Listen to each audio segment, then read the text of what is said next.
Hi everyone, yengbiba mayam pumna makpu PUPU Folk TV ki maigai degi taram nokchari. Aikoi PUPU Folk TV ki assistant animator khara lawjagadori. Hariba post asigi eligibility di masagi layek pagi figurative ki matangda knowledge leiba, landscape ki matangda knowledge leiba mioi pamjai. Masida thoidokpa degree natraga diploma gi mathau tajade.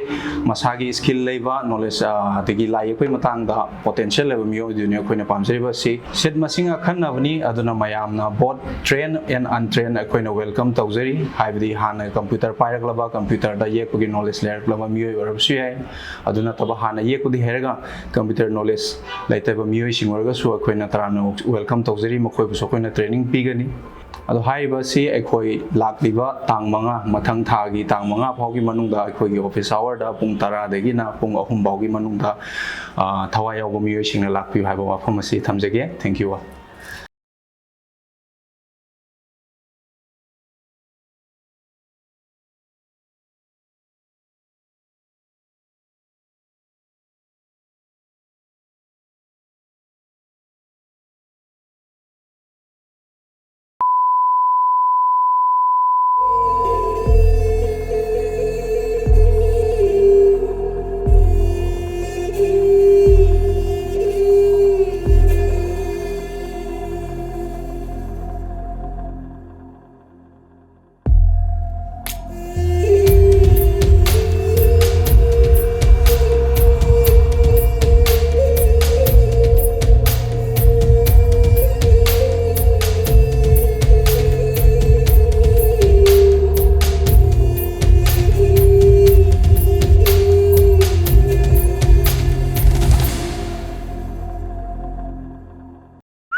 Iban KEIMI, adungi nga do.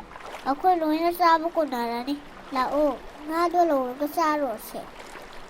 Hoy, charu rasi.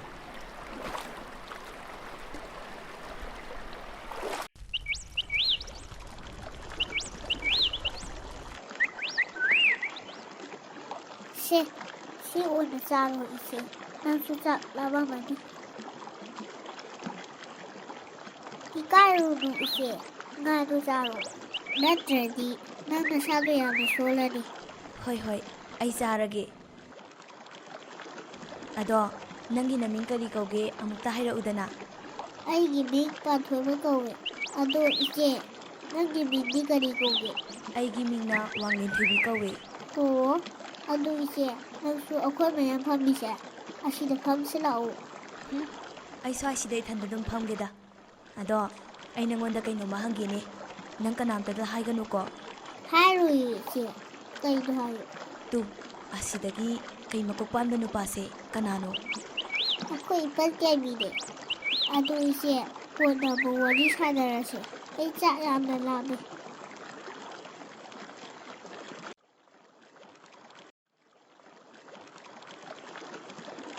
Pantoiba, asigi no president ng mundo kari hada ino. Mana ay giming hangiba. Ano nga kay makupada. Nupase. Kanano hainiba. Is, masu hemandra dudi. Ado panthoiba, mana aigi migda hanglaktro. Iban KEIMI. Nang di hangak tira. Mana aigi ming hanglakti do, pharabane. Ado mana aigi ming hanglakladi, huimi kawi harunu ko. Is, huimi, kawi harsu, kaidoroba. Huimi haibado, noina haibadi kaide. Atopadadi harunu, ikaise. Iban KEIMI kay doragi. Ay nga piro. Aidi kaubu kauru re. Se.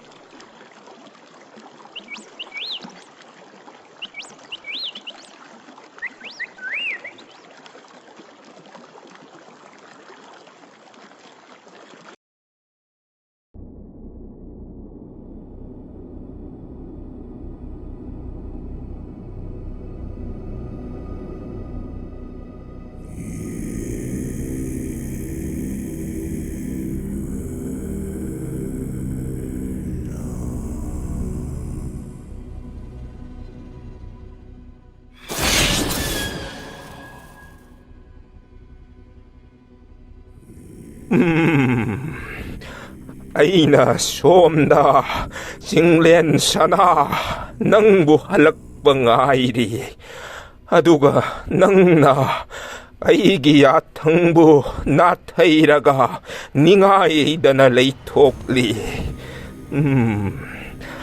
ꯋꯥꯡꯂꯦꯟ ꯅꯤꯡꯊꯧꯅ ꯍꯤꯡꯂꯤꯉꯩ ꯃꯇꯝꯗ ꯅꯪꯕꯨ ꯃꯍꯥꯛꯀꯤ ꯃꯌꯥꯅꯤꯄꯥ ꯑꯣꯏꯍꯟꯒꯅꯤ ꯋꯥꯁꯛꯂꯝꯕ ꯑꯗꯨꯅ ꯃꯔꯝ ꯑꯣꯏꯔꯒ ꯋꯥꯡꯂꯦꯟ ꯊꯣꯏꯕꯤꯒꯤꯗꯃꯛ ꯅꯍꯥꯛꯁꯨ ꯃꯤꯅꯨꯡꯁꯤꯒꯤ ꯊꯧꯖꯥꯜ ꯎꯠꯂꯤꯕꯔꯥ?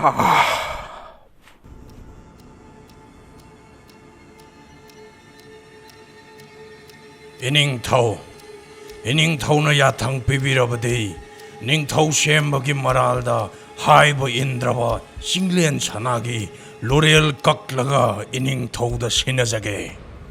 이닝ꯊꯧꯅ 야탕 ꯄꯤꯅꯕꯤꯔꯣ. ꯑꯩꯒꯤ ꯏꯅꯥꯏ ꯑꯆꯥꯟꯕ ꯑꯣꯏꯔꯤꯕ ꯀꯩꯔꯨꯡꯕ ꯅꯪ ꯈꯛꯇꯅꯤ ꯋꯥꯡꯕ꯭ꯔꯦꯟ ꯑꯩꯅ ꯊꯥꯖꯕ.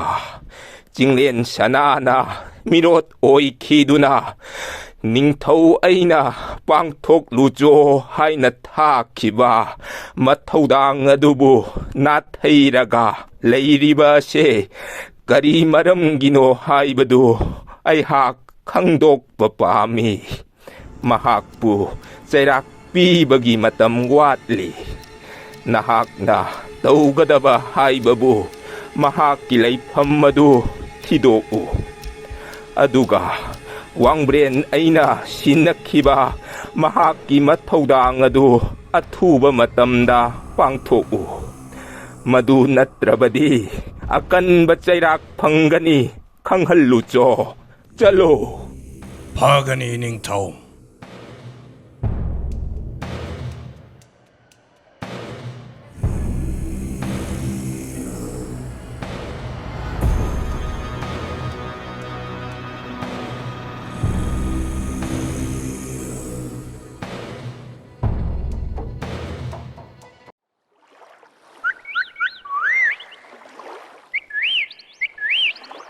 ꯑꯩꯁꯦ ꯀꯩꯒꯤ ꯃꯀꯣꯛ ꯄꯥꯜꯂꯤ ꯍꯥꯏꯕꯁꯦ ꯅꯍꯥꯟ ꯃꯈꯩ ꯀꯥꯎꯕꯅꯤꯅꯦ.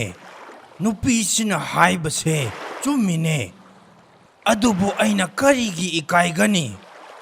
ꯑꯩꯒꯤ ꯁꯛ ꯑꯁꯦ ꯇꯥꯏꯕꯪ ꯁꯦꯝꯕꯤꯕ ꯃꯄꯨ ꯃꯥꯅ ꯄꯤꯕꯤꯔꯛꯄꯅꯤ. ꯃꯥꯂꯦꯝ ꯑꯁꯤꯗ ꯀꯩꯃꯤ ꯑꯩꯒꯨꯝꯕ ꯀꯩꯒꯤ ꯃꯀꯣꯛ ꯄꯥꯟꯕ ꯃꯤ ꯑꯇꯩ ꯂꯩꯔꯝꯃꯣꯏꯗ. 이번 게임이 나나 둘러 왕왕하가 누이도 걸더라게. ꯄꯥꯟꯊꯣꯏꯕ, ꯑꯩꯉꯣꯟꯗ ꯈꯠꯅꯕ ꯍꯧꯕ ꯅꯨꯄꯤꯗꯨꯅ ꯉꯁꯥꯏ ꯑꯩꯉꯣꯟꯗ ꯀꯩ ꯃꯀꯣꯛ ꯄꯥꯟꯕ ꯑꯩꯁꯦ ꯀꯅꯥꯅꯣ ꯍꯪꯕꯗꯨꯗ ꯅꯣꯛꯅꯤꯡꯗꯨꯅ ꯏꯇꯣꯝꯇ ꯅꯣꯛꯂꯝꯕꯅꯤꯗ. ꯏ ꯃꯥꯗꯣ 이번 게임이다. ꯀꯩ ꯃꯀꯣꯛ ꯄꯥꯟꯕ ꯍꯥꯏꯕ꯭ꯔꯅꯦ ꯄꯥꯟꯊꯣꯏꯕ? masai 하이키마네. ꯃꯗꯨꯒꯤ ꯅꯨꯄꯤꯗꯣ ꯍꯥꯏꯔꯝꯒꯅꯤ. ꯑꯩꯗꯤ ꯃꯥꯒꯤ ꯃꯁꯛꯁꯦ ꯁꯨꯡꯌꯦꯡ ꯌꯦꯡꯅꯤꯡꯗꯦ. 따져 난 누말 하이거나. 이제 왕리 돌비세. 마부 얌나 파하머니. 마디 엉원다가 루나 동자니. ꯄꯥꯟꯊꯣꯏꯕ, ꯅꯪꯗꯤ ꯅꯨꯄꯤ ꯑꯁꯤꯒꯤ ꯃꯃꯤꯡꯒ ꯌꯥꯝꯅ ꯈꯪꯂꯝꯃꯦꯅ.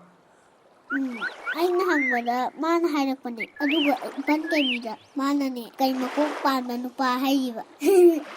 ꯅꯣꯛꯀꯅꯨ ꯄꯥꯟꯊꯣꯏꯕ. ꯃꯥꯒꯤꯁꯦ ꯅꯣꯏ ꯁꯦꯠꯇꯕꯅꯤ. ꯃꯥ ꯈꯪꯒꯅꯤ.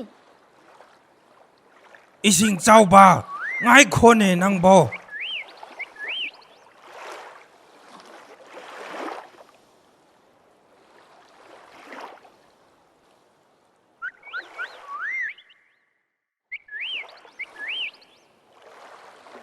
ꯑꯩꯅ ꯉꯁꯥꯏ ꯃꯈꯩ ꯌꯦꯡꯒꯦ ꯍꯥꯏꯅ ꯌꯦꯡꯕꯅꯤ.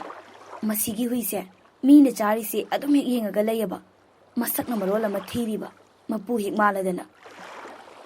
ꯏꯁ ꯃꯥꯗꯤ ꯃꯄꯨꯛ ꯐꯖꯅ ꯂꯥꯝꯂꯒ ꯂꯩꯔꯝꯃꯤꯖꯥꯠꯅꯤꯗꯅ. ꯉꯁꯥꯏ ꯃꯈꯩꯗꯤ ꯏꯀꯥꯏꯗꯅ ꯐꯖꯅ ꯆꯥꯗꯕꯅꯤ. ꯍꯧꯖꯤꯛꯇꯤ ꯃꯇꯣꯝꯇ ꯂꯩꯔꯕꯅꯤꯅ ꯐꯖꯅ ꯆꯥꯔꯦꯍꯦ. 이제 ꯅꯪꯅ ꯑꯩꯈꯣꯏ 이번 게임이다.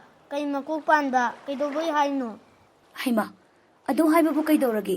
ꯃꯥꯒꯤ ꯃꯀꯣꯛꯇꯣ ꯀꯩ ꯃꯀꯣꯛ ꯃꯥꯟꯗ꯭ꯔꯣ? ꯏꯁ ꯏꯆꯦ, Nang adu baudi fajaman da. Nangi wadu akhoi ipan kaimina tardi nungai darot. Hoine, kai makuk pan ba haiba wahai dudi nangsu fajaba khara watni.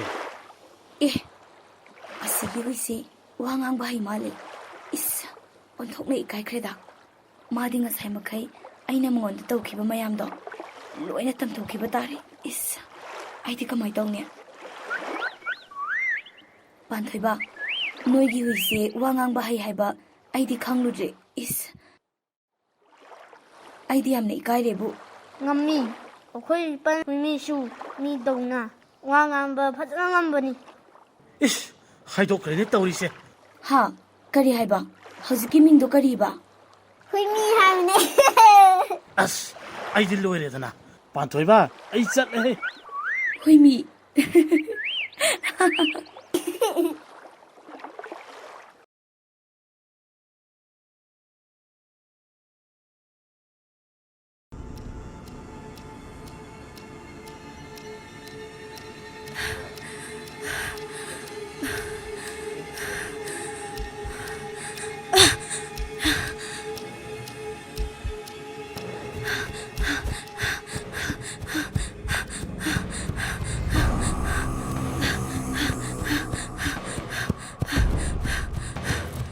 Wanglen thoibi, nang ngaiko. Nang na aibu uraga, kiduna cheliba karigino, ngaiko.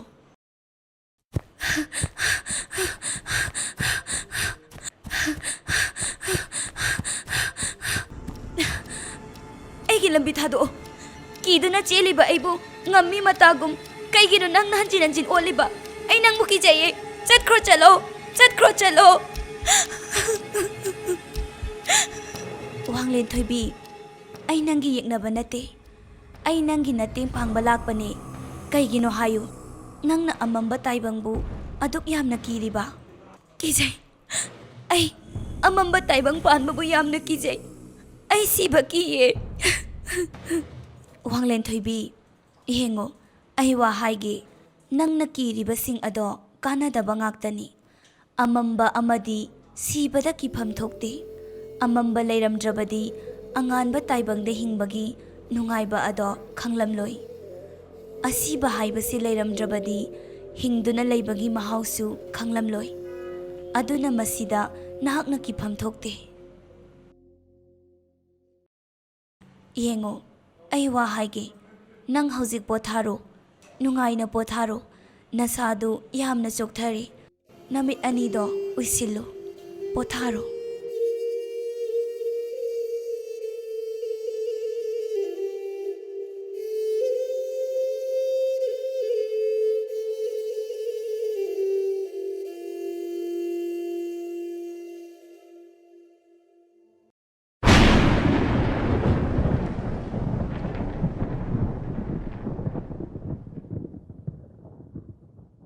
He washaba kauba amambagi mapu oiriba. Nahakna aigi chak thak oigadawriba wanglen thoibibu aigi iphamda makhong na thong na lakhanbiro. Aigi mapu oiriba nahakki matawgum wangren aibusu shiba naidraba mapok ado sinnabiro.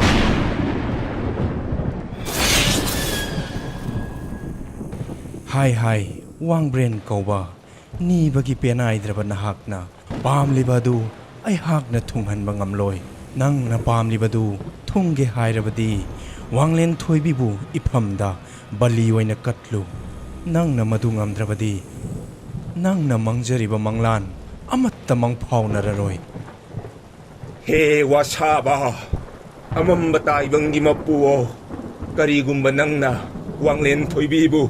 Aigi inakta urak na ba sinbidrabadi ay sa itomta mainungda chong sinjaduna aigi thawayase tharagani masi wangbrain aigi watsakni.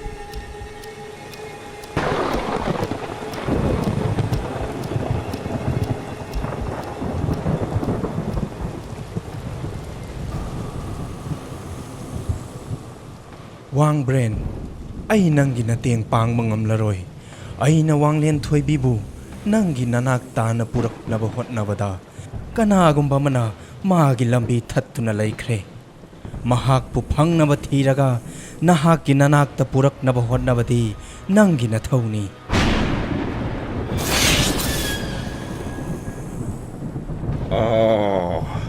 락제이다 왕렌 토이비